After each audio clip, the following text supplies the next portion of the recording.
Let's talk more about the president's Syria policy. Republican Congressman Wolf Hurd is joining us. He's a member of the Intelligence and Homeland Security Committee's, former clandestine CIA officer as well. Congressman, thanks very much for joining us. I'm always glad to be on, Wolf. Happy Monday. Thank you. You said you think the Syrian President Bashar Al-Assad should go. So how do you think that could be accomplished? To be specific. Well, I think the missile attacks from a couple of days ago shows that President Trump is willing to use all levers of national power: diplomatic, intelligence, military, and economic. We need to be having a diplomatic engagement with the Russians and make the Russians recognize that Bashar al-Assad is a problem for them. Russia and Iran today kind of signaling their support or their reaffirmation of support for Bashar al-Assad, I think is going to create an additional diplomatic pressure on these two, on Russia and Iran. And I think one thing that hasn't been talked a lot is that we still have some economic tools. We have some ability to do sanctions on Russia.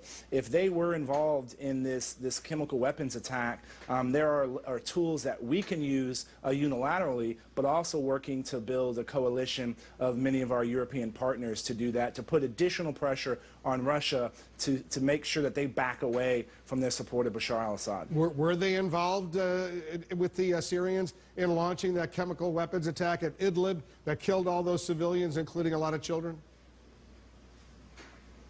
Well, this is what our intelligence sources are going to be reviewing and looking at to make sure that they have a clear understanding of what happened and what did go on.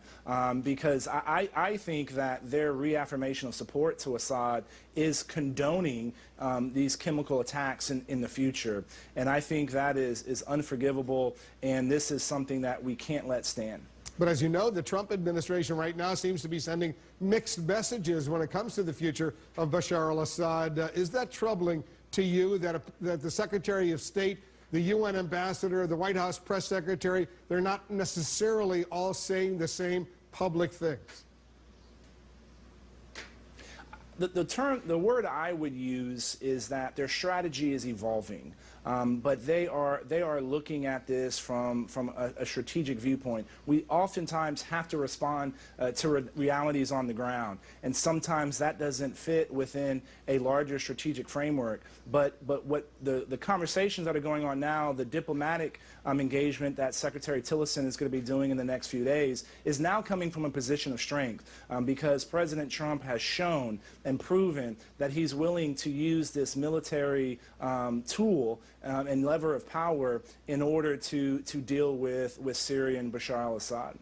The White House earlier in the day seemed to be drawing a new red line. The press secretary, Sean Spicer, saying, and I'm quoting him now, if you put a barrel bomb into innocent people, then President Trump is going to react.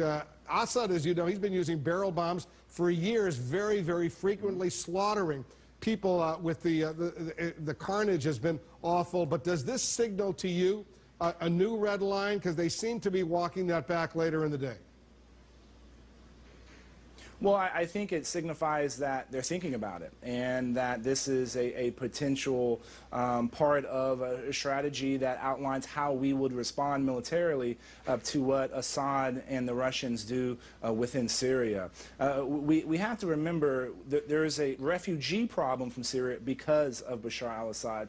There is an ISIS problem in Syria because Bashar al-Assad created the civil war, which created the vacuum that allowed ISIS to come in. But Bashar al-Assad needs to go. In order to prevent a terrorist group like ISIS from training and equipping themselves and potentially attacking us and our allies, there has to be some level of stability in Syria. And I don't see any scenario in which Bashar al-Assad would be able to provide that level of stability. We heard also from the White House press secretary, also from Pentagon officials, they're claiming, we have no independent confirmation of this, and I want you to tell me what you know, that these 59 Tomahawk cruise missiles either destroyed or severely damaged about 20% of the Syrian Air Force, the Syrian planes. What do you know about that? Is that true?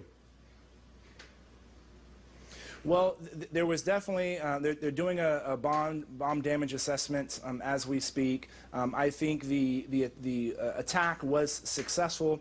It was restrained. It was specific. It was timely, and I think we can all walk away saying that that was a good move. We also need to be talking about, why did Assad and his forces use these chemical weapons in the first place? What were the realities on the ground that Assad was responding to? And many have talked about how he was concerned about rebel forces approaching, and that he was concerned about losing additional ground to the rebels. So the use of chemical weapons is not necessarily a show of strength on behalf of the Syrian president, but a show of weakness. And the fact that we were able to damage and take out a key reason of how Assad has been able to repel the rebels is the use of his air force and the use of Russian air force as well. I think that is a good thing to happen, to talk about having Assad leave and the rebels being able to take additional ground. Well, I'm going to take a quick break, and then we're going to resume our conversation. But have you been told that 20% of the Syrian planes, warplanes, have been either destroyed or severely damaged? Sorry, Wolf, I don't have a specific number for you. All right, stand by, Congressman. We're going to take a quick break, resume our discussion right after this.